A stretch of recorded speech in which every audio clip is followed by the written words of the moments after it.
If you've ever walked into a Pottery Barn, you may have noticed how nice and cozy everything looks in there. But Pottery Barn is so expensive.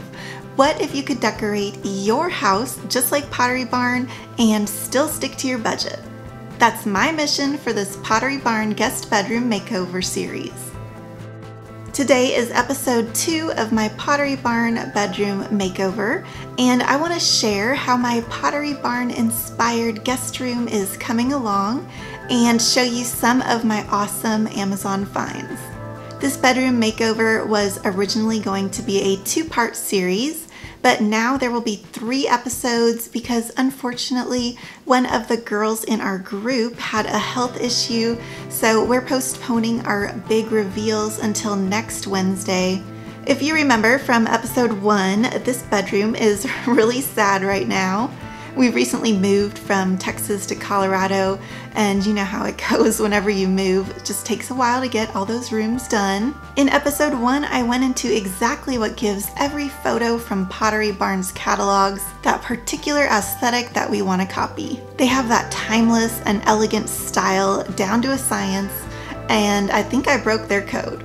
I've narrowed my inspiration photos down to 1 and basically tried to find dupes for a lot of these items in this photo. This week I did some strategic shopping on Amazon and I found what looked like some really good items that will fit in with that light, bright, elegant Pottery Barn look that we're going for. Now, you never know what you're going to get when you order things online, and these prices were so good I was a little worried if all of these Amazon finds would work out, but I was pleasantly surprised.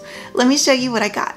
As a reminder, these are the things that make up the Pottery Barn aesthetic that we talked about last week. To get the layering of the materials and textures going on in this bedroom, I started by shopping for a new comforter set.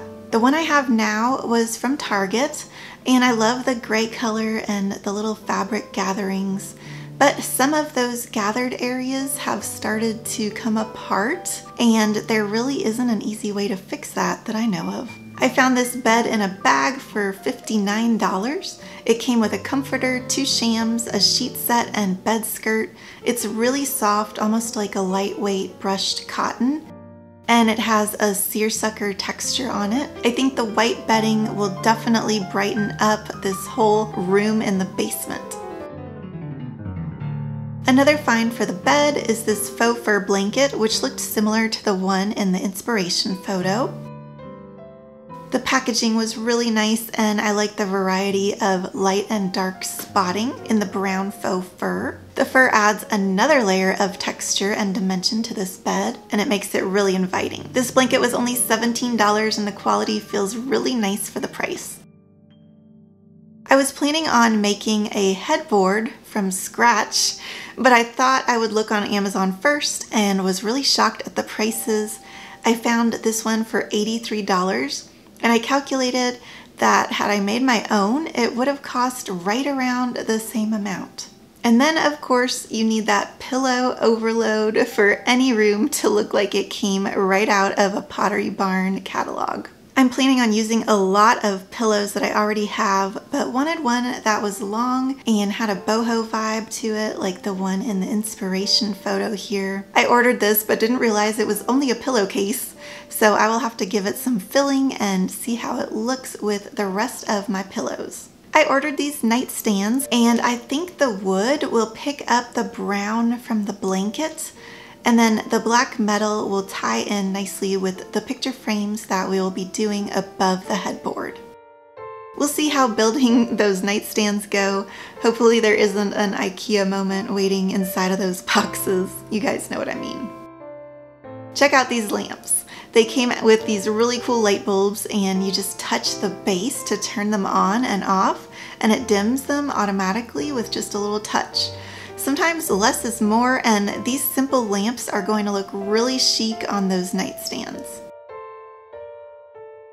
To cozy up this room and add even more layers of fabric and texture, I found these white curtains, and these curtains have a linen texture to them. I looked really specifically for something that had a nice weave to them.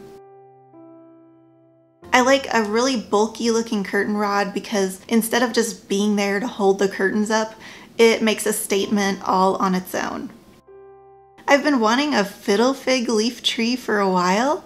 Is that weird? So I'm not sure if I'm going to use the vase like they have in the inspiration photo or this fiddle fig tree.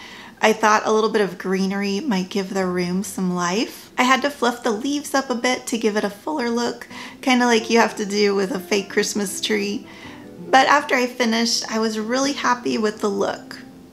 This tree is pretty tall. I think it's about 4 feet tall, so it's a pretty good price for getting a very large and really nicely made fake plant. I'll have all of these items on my Amazon shop in case you're gathering some inspiration for your own bedroom makeover. This week I'll be working on the wall art with the black and white photos, and I'll be putting everything together for the big reveal next week. So make sure to subscribe right over here so you don't miss out on the big finale. And if you haven't watched episode 1, I will link that right here so you can see all the secrets to get that Pottery Barn look. Thank you so much for watching, and I hope you have a very happy day.